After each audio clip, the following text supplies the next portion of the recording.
Mengatasi masalah banjir di DKI Jakarta bukan persoalan mudah. Sebab selain dibutuhkan anggaran yang cukup besar, master plan yang tepat, juga dibutuhkan kerjasama antara pemerintah pusat dan daerah. Sayangnya, belakangan kolaborasi ini sempat menghilang. Demikian penuturan Yayat Supriyatna. Selain itu, Yayat juga amat mencermati bahwa master plan yang disusun tahun 1973 dan hingga saat ini masih menjadi dasar pemikiran sudah tidak tepat lagi, mengingat kondisi alam yang sudah berubah, ditambah perubahan iklim yang semakin terasa. Setiap tahunnya ini khusus untuk yang tinggal di wilayah DKI Jakarta ya Pak ya? Iya. Oh, setiap tahun itu terus mengalami banjir. Ini memang suatu hal yang ya harus kita hadapi setiap tahunnya, atau memang ini sebetulnya bisa saja sih Pak ditanggulangi sehingga nggak terjadi banjir lagi? Ya, harusnya orang Jakarta udah tahu kan, ini ibaratnya kalau cerita banjir tuh kayak CLBK, cucian nama belum kering ya. Terus menerus, secara geografis kita tahu letak kita yang di hilir paling bawah dalam konteks daerah aliran sungai, ada 13 sungai, dan dalam riwayatnya pun dikatakan Jakarta itu adalah dataran banjir. Nah, konteksnya wilayah dataran banjir tiba-tiba jadi kota. Sebetulnya akar masalah itu sederhana aja, ada konflik ruang namanya, tata ruang buat manusia sama tata ruang buat air. Jadi tata ruang dan tata air. Nah, itu perbandingannya gimana tuh Pak, persentasenya? Oh, dulu karena kita wilayah hilir, wilayah muara-muara sungai besar, itu terus terang aja Jakarta tuh didominasi oleh rumah air, rawa buaya, rawa sari, rawa itu banyak rawa-rawa, karena itu merupakan wilayah limpasan dari daerah tangkapan sungainya itu. Nah, yang menjadi masalah yang terjadi sekarang adalah ketika rumah-rumah air itu hilang, dijadi dengan rumah manusia, diuruk, ditimbun, kemudian otomatis dia akan menjadi persoalan. Ketika bentang alamnya berubah, curahan makin tinggi, itu kan akan membuatkan persoalan air yang tidak terkendali. Nah, otomatis ketika semua berubah jadi yang alam menjadi buatan, seperti contoh perkerasan di aspal itu, run off airnya makin tinggi. Air yang jatuh ketat, tidak teresap, bus. Jadi makin lama makin tinggi, sementara kemampuan sistem drainase kita kan terbatas. Pertanyaan lebih lanjut adalah, kalau situasi seperti ini, apakah kita akan pasrah ketika orang mengatakan, oh hujan ekstrim? Tapi untuk kecepatan surutnya itu seperti apa? Ini menjadi pertanyaan.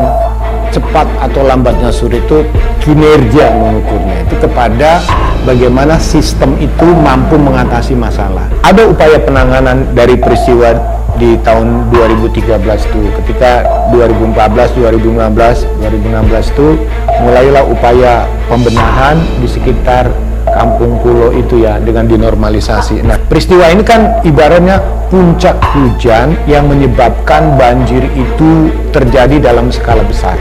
Untuk fokus di wilayah DKI Jakarta ini seperti apa sih Pak, kalau Pak Yayat melihat mulai dari penanganan hingga pengendalian banjir yang sudah dilakukannya? Pertama begini, 5 tahun terakhir kalau kita lihat apa yang dilakukan, memang targetnya itu misalnya apa yang dilakukan sekarang ini kan, memang upaya untuk menata ekosistem atau mekanisme dari master plan itu belum sepenuhnya dijalankan karena pendekatannya dirubah. Misalnya contoh kita melihat sumber resapan yang kemarin menimbulkan pro dan kontra di masyarakat. Memang ada bagusnya, pilihan-pilihan yang dilakukan harusnya menunjukkan performance kinerjanya. Misalnya contoh sumber resapan, efektif enggak untuk menghilangkan banjir? Itu kan menjadi perdebatan. Sumber resapan itu untuk menambah jumlah volume air tanahnya atau untuk menanggulangi masalah banjirnya. Karena ada perbedaan pendapat juga bahwa sumber resapan untuk Jakarta sebagian besar itu tidak efektif. Karena apa? Karena kondisi tanahnya sudah jenuh air. Jadi ibaratnya upaya ini pun harusnya dievaluasi kembali. Karena apa? Anggaran sudah banyak dikeluarkan, sementara bagaimana efektivitasnya juga harus diukur kinerjanya. Jadi semua pilihan, misalnya contoh contoh untuk penanggulangan ini pembuatan kolam retensi ya. Misalnya saya kasih gambaran tentang manfaat. Nah, bisa dikatakan di sini. Ada Ini sudah dibangun ya, Pak? Nah, ini Ya, sudah Pak, ya? dibangun. Ada tiga yang dibangun di masa Pak Anies ya kan. Ada namanya ruang limpah sungai. Ruang limpah sungai itu artinya seperti retention pond. Dia memuadahi air yang melimpah di badan air sehingga bisa mengurangi wilayah penyebaran atau limpasannya, kemudian air itu disimpan. Nah, pertanyaan Kapasitasnya lebih besar lah ya dibandingkan dengan sumber resapan ya. Iya, sumber lebih besar. Kali ini kan bisa terukur. Ada klaim tentang keberhasilannya 19%, 7%, 30% untuk mengurangi debit air di hilirnya. Hilirnya. Itu yang masih menjadi bottleneck sampai sekarang ini ya Pak ya. Nah, tapi kan kalau kita bicara soal skema master plan pengendalian banjir Jakarta ini kan tentu take time sih Pak ya. Artinya kan ini untuk jangka panjang. Pertanyaan terakhir Pak untuk Pak Yayat. Untuk jangka pendek ini apa yang kemudian bisa dilakukan ya Pak? Karena kalau tadi pembangunan itu kan butuh waktu 2 bulan, 3 bulan lagi. Nah, kalau jangka pendek sementara potensi cuaca ekstrim masih terus terjadi. Pertama begini. Itu gimana Pak? Pertama satu, untuk jangka pendek untuk langkah kedaruratan. Kan sudah dipetakan berapa jumlah RW di Jakarta yang terendam ya, ada jumlah area terendam. Nah, ada titik-titik tertentu, misalnya di Kemang itu tiba-tiba sebelum hujan datang BMKG sudah konfirmasi peristiwa hujan akan terjadi, standby-kan mobil pompa di situ. Oh, mitigasinya. Mitigasinya, siapkan pompa itu karena terus terang aja banjir di kawasan ekonomi strategis itu dampaknya luar biasa. Taruh pompanya di situ, aktifkan semua pompa untuk mengantisipasi. Apa yang dikejar di sana?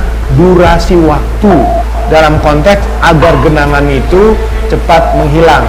Karena untuk standar Jakarta ini yang harus dicamkan adalah genangan harus tinggal kenangan. Bahwa sekali lagi seperti apa yang dikatakan oleh Pak Gubernur, hujan makin ekstrim.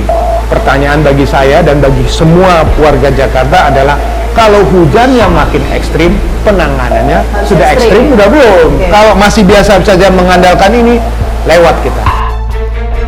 Kami melanjutkan penelusuran.